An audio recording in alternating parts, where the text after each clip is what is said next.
Hi friends, welcome to రేమచ్చా YouTube channel. ఇంగ్లాండ్తో జరగబోయే టీ20 సిరీస్లో మన టీమిండియా యొక్క ప్లేయింగ్ లెవెన్ ఎలా ఉంటుంది, ఏ విధంగా ఉంటుంది, ముఖ్యంగా తెలుగు కుర్రోడైన తిలక్ వర్మకి అయితే చోటు లభించే అవకాశం ఉంది. అదేవిధంగా నితీష్ కుమార్ రెడ్డికి అయితే భారీ షాక్ అయితే తగలనున్నట్లయితే తెలుస్తుంది. అయితే ప్లేయింగ్ లెవెన్ గురించి పూర్తి డీటెయిల్ తెలుసుకునే ముందు మా ఛానల్ అయితే సబ్స్క్రైబ్ చేసుకోండి. పక్కన ఉన్న బెల్ ఐకాన్ మాత్రం అయితే క్లిక్ చేసి పెట్టుకోండి. ఫర్దర్గా మేము వీడియోలు అప్లోడ్ చేసినట్టు మీకు నోటిఫికేషన్ వస్తుంది. ప్రజెంట్ మన టీమిండియా వచ్చేసరికి ఇంగ్లాండ్ తోటి 3 మ్యాచ్ల ఓడిఐ సిరీస్తో పాటు 5 మ్యాచ్ల టీ20 సిరీస్కి అయితే సిద్ధమవుతుంది. నిన్ననే బీసీఐ మాత్రం అయితే టీ20కి సంబంధించి ఫుల్ స్క్వాడ్ని అయితే అనౌన్స్ చేయడం జరిగింది. అదేవిధంగా ఓడిఐ జట్టుకు సంబంధించి ఎలాంటి ప్రకటన అయితే చేయలేదు. ఓడిఐ జట్టు వచ్చేసరికి జనవరి 18 లేదా 19 తేదీన ప్రకటించబోతున్నట్లయితే బీసీఐ అయితే ప్రకటించడం జరిగింది. అయితే ముందుగా ప్రకటించిన టీ20 జట్టులో స్క్వాడ్లో చూసుకుంటే ఎవరెవరు ఉన్నారంటే Suryakumar Yadav, Sanju Samson, wicket keeper position Abhishek Sharma, Tilak Varma, Hardik Pandya, Rinku Singh, Nitish Kumar Reddy, Axar Patel, vice captain Harshit Rana, Arshdeep Singh, Mohammed Shami, Varun Chakravarthy, Ravi Bishnoi, Washington Sundar, Dhruv Jurel wicket keeper పొజిషన్లో ఓవరాల్గా 15 మందితో కూడిన స్క్వాడ్ని అయితే ప్రకటించడం జరిగింది. ఈ స్క్వాడ్లో చూసుకుంటే మహమ్మద్ షమి సంవత్సరం తర్వాత టీమిండియా జట్టులోకి అయితే రావడం జరిగింది. ఇప్పుడు అందరి దృష్టి మహమ్మద్ షమి పైనే ఉంటుంది. మహమ్మద్ షమి ఎలా రాణిస్తారు, ఏ విధంగా రాణిస్తారు అయితే ఉంటుంది.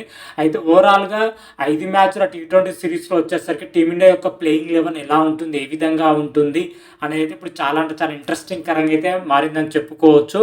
అయితే 15 మందిలో చూసుకుంటే ఎవరెవరికి ఛాయిస్ లభ్య అవకాశం చూస్తుంటే ముఖ్యంగా నితీష్ కుమార్ రెడ్డికి అయితే ఛాయిస్ దొరకకపోవచ్చు. ఎందుకంటే హార్దిక్ పాండ్యా పేస్ ఆల్రౌండర్ ఉండడంతో నితీష్ కుమార్ రెడ్డి బెంచ్కే పరిమితమయ్యే అవకాశం అయితే కనిపిస్తుంది. అదేవిధంగా వరుణ్ చక్రవర్తి లేదా రవి బిష్ణోర్ ఇద్దరిలో ఒకరిని తీసుకునే అవకాశం అయితే కనిపిస్తుంది. ఇద్దరు ఆల్రౌండర్ స్పిన్నర్లు ఉండడంతో 3 స్పిన్నర్లతో అయితే టీమిండియా బరిలో దిగుతుంది. కాబట్టి వరుణ్ చక్రవర్తి, రవి బిష్ణోర్ ఒకరికైతే చోటు లభించే అవకాశం అయితే కనిపిస్తుంది. అదేవిధంగా హర్షిత్ రాణాకు మాత్రం అయితే బెంచ్కే పరిమితం అవ్వాల్సి అయితే ఉంటుంది. ఎందుకంటే టీ20 స్పెషలిస్ట్ బౌలర్ హర్షదీప్ సింగ్తో పాటు చాలా రోజు గ్యాప్ తర్వాత వచ్చిన మహమ్మద్ షమి అయితే టీ20 ప్లేయింగ్ లెవెన్లో వచ్చే అవకాశం అయితే కనిపిస్తుంది. ఇద్దరు పేసర్లతో 3 స్పిన్నర్లతో అయితే టీమిండియా బరిలో దిగే అవకాశం అయితే కనిపిస్తూ ఓవరాల్గా ఈ మార్పులతోనైతే టీమిండియా అయితే బరిలో దిగుతుంది. ఓవరాల్గా ప్లేయింగ్ లెవెన్ ఎలా ఉంటుంది, ఏ విధంగా ఉంటుంది ఒకసారి చూసుకుంటే ఫస్ట్ ఆఫ్ ఆల్ ఓపెనింగ్ పొజిషన్లో చూసుకుంటే యథావిధిగా అభిషేక్ శర్మతో పాటు సంజు శాంసన్ అయితే ఓపెనింగ్ పొజిషన్లో అయితే బరిలో దిగి ఉన్నారు. గత 2-3 టీ20 సిరీస్లో వచ్చేసరికి వీళ్ళిద్దరు ఓపెనింగ్ పొజిషన్లో మంచిగా సూపర్గా రాణిస్తున్నారు. ముఖ్యంగా సంజు శాంసన్ అయితే ఓపెనింగ్ పొజిషన్లో తనదైన స్టైల్లో ఆకట్టుకోవడం జరుగుతుంది. రీసెంట్గా జరిగిన బంగ్లాదేశ్తో జరిగిన టీ20 సిరీస్లో వరుస సెంచరీలతో అయితే రెచ్చిపోవడం జరిగింది. ఆ తర్వాత న్యూజిలాండ్తో జరిగిన టీ20 సిరీస్లో కూడా వరుస సెంచరీలతో అయితే సంజు శాంసన్ అయితే రెచ్చిపోయి ఆడడం జరిగింది. ఓపెనింగ్ పొజిషన్లో టీ20లో సంజు శాంసన్ పర్ఫెక్ట్గా సెట్ అవుతాడని చెప్పుకోవచ్చు. అదేవిధంగా వికెట్ కీపర్ పొజిషన్లో కూడా సంజు శాంసన్ బరిలో దిగుతున్నాడు. ఆ తర్వాత చూసుకుంటే అభిషేక్ శర్మ మాత్రం అయితే జరిగిన టీ20 సిరీస్లో అంతగా అయితే ఆకట్టుకోలేకపోయాడు. పూర్తిగా విఫలం అవ్వడం జరిగింది. అట్లీస్ట్ ఇంగ్లాండ్తో జరగబోయే టీ20 సిరీస్లోనే మంచి ప్రదర్శన అయితే కనబరచాలని అయితే కోరుకుందాం. ఆ తర్వాత వన్డౌన్గా చూసుకుంటే తెలుగు కుర్రాడు తిలక్ వర్మ మాత్రమైతే బరిలో దిగనున్నాడు. వన్డౌన్లో తిలక్ వర్మ టీ20 సిరీస్లో అద్భుతమైన ప్రదర్శన అయితే చేయడం జరిగింది. ఒక హాఫ్ సెంచరీతోనే తనదైన స్టైల్లో ఆకట్టుకోవడం జరిగిందని చెప్పుకోవచ్చు. ముఖ్యంగా తిలక్ వర్మ ప్రజెంట్ డొమెస్టిక్ క్రికెట్లో మంచి ప్రదర్శన అయితే కనబరుస్తున్నాడు. హైదరాబాద్ తరపున మాత్రమైతే మళ్ళీ టీ20లో కూడా మంచి ప్రదర్శన, మంచి రికార్డు కూడా ఉండడం జరిగింది. మరోసారి తిలక్ వర్మ ఆకట్టుకుంటే మిడిల్ ఆర్డర్లో టీమిండియాకి అయితే తిరుగుండా చెప్పుకోవచ్చు. అదేవిధంగా కెప్టెన్ ఇన్నింగ్స్ అయిన సూర్యకుమార్ యాదవ్ యథావిధిగా రాణిస్తున్న గురించి తెలిసిన విషయమే. టీ20 స్పెషలిస్ట్ బ్యాటర్ అని కూడా తెలిసి అటు కెప్టెన్లో కానీ ఇటు బ్యాటింగ్లో కానీ సూర్యకుమార్ యాదవ్ మంచి ప్రదర్శన చేయగల సత్తా ఉన్న ప్లేయరు. అదేవిధంగా మరొక ప్లేయర్ చూసుకుంటే హార్దిక్ పాండ్యా ప్రజెంట్ టీ20 కెరీర్లో మంచి ప్రదర్శన అయితే కనబరుస్తున్నాడు. హార్దిక్ పాండ్యా బౌలింగ్తో పాటు బ్యాటింగ్లో కూడా రాణిస్తున్నాడని కూడా చెప్పుకోవచ్చు. ఆ తర్వాత స్పిన్నర్గా చూసుకుంటే రింకు సింగ్ తనదైన స్టైల్లో మరోసారి అయితే ఆకట్టుకోవాల్సి అయితే ఉంటుంది. కాకపోతే ఫినిషింగ్ పొజిషన్లో రింకు సింగ్ అనుకున్నంత పూర్తి స్థాయిలో రాణించలేకపోయాడు గత సీజన్లో. గత సిరీస్‌లో.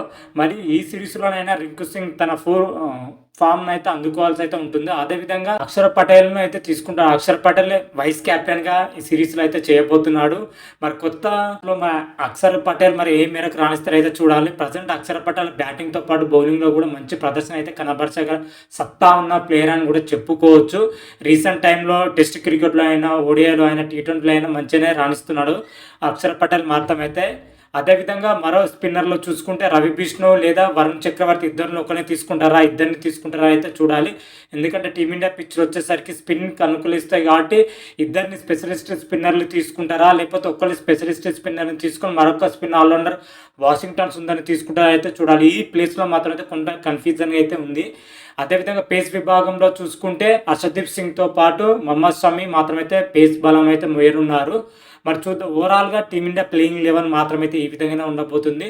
ఓవరాల్‌గా ప్లేయింగ్ 11లో చూసుకుంటే టీమిండియా అన్ని విభాగాలు చాలా అంటే చాలా స్ట్రాంగ్ ఉందని చెప్పుకోవచ్చు. అటు బ్యాటింగ్ పొజిషన్ అయినా, బౌలింగ్ పొజిషన్‌లో అయినా. మరి చూద్దాం టీమిండియా ఇద్దరు పేసర్లతోని, ముగ్గురు స్పిన్నర్లతోని బరిలో దిగుతుందా? లేదా ముగ్గురు పేసర్లతోని, ముగ్గురు స్పిన్నర్లతోని బరిలో దిగుతుందా అని అయితే చూడాలి. ఓవరాల్‌గా ప్లేయింగ్ 11లో ఒకసారి చూసుకుంటే సంజు శాంసన్, అభిషేక్ శర్మ, తిలక్ వర్మ, సూర్యకుమార్ యాదవ్, హార్దిక్ పాండ్యా, రింకు సింగ్, అక్షర్ పటేల్, హర్షదీప్ సింగ్, మహమ్మద్ షమి, రవి బిష్ణు, వరుణ్ చక్రవర్తితో కూడిన ప్లేయింగ్ 11 అయితే ఉండబోతుంది. ఇదే ప్లేయింగ్ 11తోని 5 మ్యాచ్ల టీ20 సిరీస్‌లో టీమిండియా బరిలో దిగుతుంది అని అయితే ఒక అంచనా వేశాను. మరి ఈ విధంగా ఉంటుందా లేదా అనేది అయితే తొలి టీ20లో అయితే మనకు ఫుల్ అంటే ఫుల్ క్లారిటీ వచ్చే అవకాశం అయితే కనిపిస్తుంది. అప్పుడు క్లియర్ కట్‌గా అయితే తెలుసుకుందాం. అంతవరకు మీకు ఈ వీడియో గాని నచ్చినట్టయితే లైక్ చేయండి, షేర్ చేయండి. మరిన్ని వీడియోల కోసం అయితే మా ఛానల్ అయితే సబ్స్క్రైబ్ చేసుకోండి. పక్కన ఉన్న బెల్ ఐకాన్ మాత్రమైతే క్లిక్ చేసి పెట్టుకోండి. ఫర్దర్‌గా మీ వీడియోలు అప్లోడ్ చేసినా మీకు నోటిఫికేషన్ వస్తుంది. హర హర మహాదేవ్, శంభో శంకర. Thank you.